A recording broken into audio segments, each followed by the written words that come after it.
Welcome to our channel मजेदार कहानियाँ.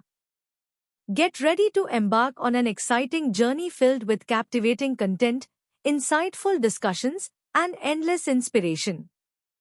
हमारे चैनल में आपका स्वागत है. रोमांचक कंटेंट, ज्ञानवर्धक चर्चाओं और अंतहीन प्रेरणा से भरी एक शानदार यात्रा के लिए तैयार हो जाइए. आने वाले कल की परछाइयाँ. Season 1 episode 2. चुप्पी की दरारें. सुबह की रोशनी शहर पर धीरे धीरे फैल रही थी, लेकिन कुछ घरों में रात अभी खत्म नहीं हुई थी. आरव मल्होत्रा की आंखें पूरी रात बंद नहीं हुईं.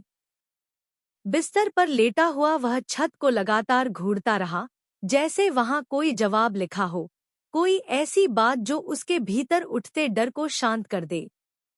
उसके हाथ में फोन था और स्क्रीन पर वही संदेश बार बार चमक रहा था, हर बार पहले से ज्यादा भारी होकर, जैसे शब्द नहीं, आरोप हों. उसने कई बार उस नंबर पर कॉल करने की कोशिश की, हर बार वही ठंडी, बेजान सी रिकॉर्डेड आवाज, यह नंबर अभी उपलब्ध नहीं है. हर असफल कॉल के साथ आरव को और यकीन होता गया कि यह कोई शरारत या मजाक नहीं था, बल्कि एक चेतावनी थी, एक संकेत कि अतीत अब दरवाजा खटखटाने के बजाय भीतर घुसने की तैयारी में है. नहाते वक्त भी वह चैन से नहीं रह पाया. पानी की हर बूंद उसे उस रात की बारिश की याद दिला रही थी. आंखें बंद करते ही वही सड़क, वही अंधेरा, वही लाल रंग. उसने सालों पहले जिस खून को धो डालने की कोशिश की थी, वह यादों से कभी साफ नहीं हुआ था. शीशे के सामने खड़ा होकर उसने खुद को देखा, महंगा बाथरूम, ब्रांडेड कपड़े, एक सफल आदमी की परछाई. लेकिन उस परछाई के पीछे उसे वही डरा हुआ लड़का दिखा, जो उस रात के बाद कभी पूरी तरह बड़ा नहीं हो पाया. पहली बार उसे अपनी बनाई हुई दुनिया बेहद नाजुक लगी, जैसे कांच की एक इमारत, जिसे सच की एक हल्की सी चोट भी चूर-चूर कर सकती है. उसी सुबह न्यूज रूम में अनन्या शर्मा के कदमों में अजीब सी बेचैनी और ऊर्जा दोनों थी. उसने अपने सीनियर की चेतावनियों और अनकहे इशारों को नजरअंदाज करते हुए उस पुराने केस की फाइल दोबारा निकलवाई. फाइल खोलते ही कागजों से उठती धूल जैसे उन 7 सालों की चुप्पी का प्रतीक बन गई. उसने एक एक रिपोर्ट, एक एक बयान ध्यान से पढ़ा. शब्दों के बीच की खाली जगहें उसे ज्यादा बोलती हुई लगी. जितना वह पढ़ती गई, उतना ही साफ होता गया कि यह सिर्फ एक सड़क हादसा नहीं था. कुछ तथ्य अधूरे थे, कुछ बयान असहज रूप से बदले हुए थे, और कुछ सवाल ऐसे थे जिनके जवाब जानबूझकर छोड़ दिए गए थे. अनन्या ने पुलिस रिकॉर्ड में दर्ज गवाहों के नाम नोट किए. ज्यादातर लोग शहर छोड़ चुके थे, कुछ ने अपने बयान बदल लिए थे, और कुछ ऐसे थे जिनके बारे में अब कोई जानकारी ही उपलब्ध नहीं थी, जैसे वे कभी थे ही नहीं. उसके चेहरे पर थकान की लकीरें उभर आईं, लेकिन उसकी आंखों में आग थी. उसके लिए यह सिर्फ एक स्टोरी नहीं थी, न ही करियर को आगे बढ़ाने का कोई मौका. यह उसके भाई के लिए था, उस अधूरे इंसाफ के लिए, जो हर दिन उसे अंदर ही अंदर तोड़ता रहा था. पुलिस स्टेशन में एसीपी कबीर राठौर अपनी कुर्सी पर बार बार करवट बदल रहा था. उसने आखिरकार आरव की कॉल हिस्ट्री खुलवाई.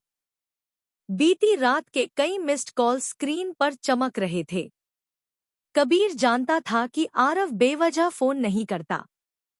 जब भी वह कॉल करता था, मामला सच में गंभीर होता था. लेकिन इस बार कबीर खुद से सवाल कर रहा था, वह आरव से बच रहा था या अपने ज़मीर से.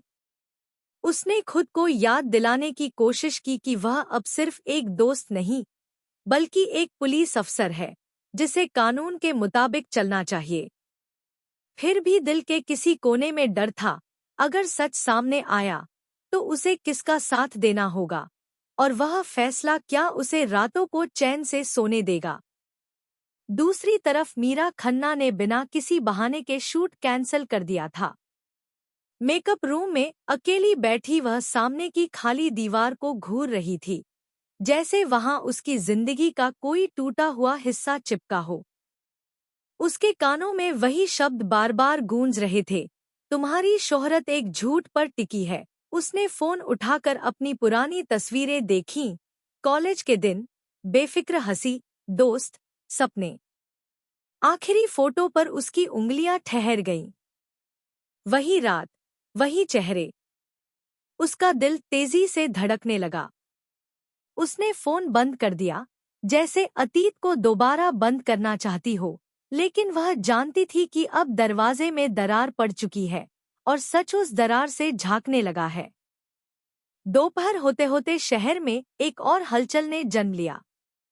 अनन्या को अपने एक पुराने सोर्स से पता चला कि उस रात की पोस्टमार्टम रिपोर्ट का एक पन्ना गायब है।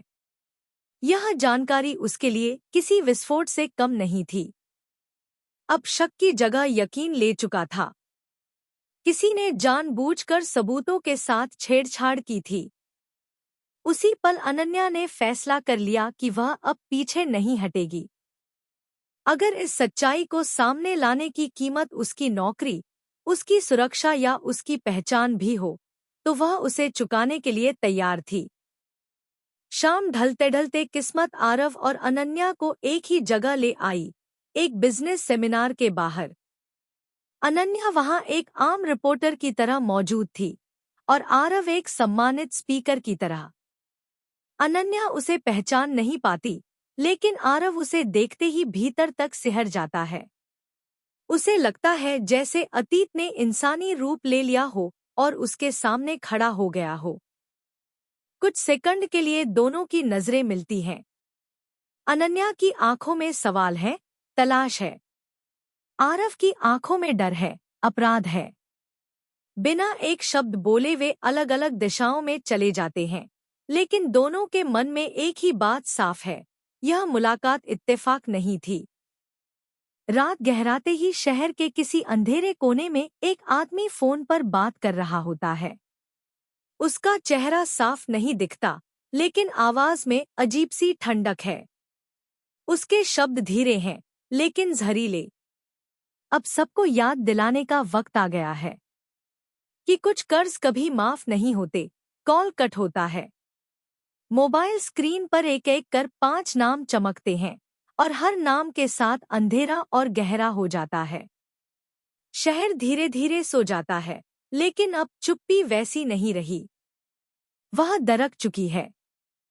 हर किरदार के भीतर कोई न कोई दरार खुल चुकी है, डर की, गलती की या सच की।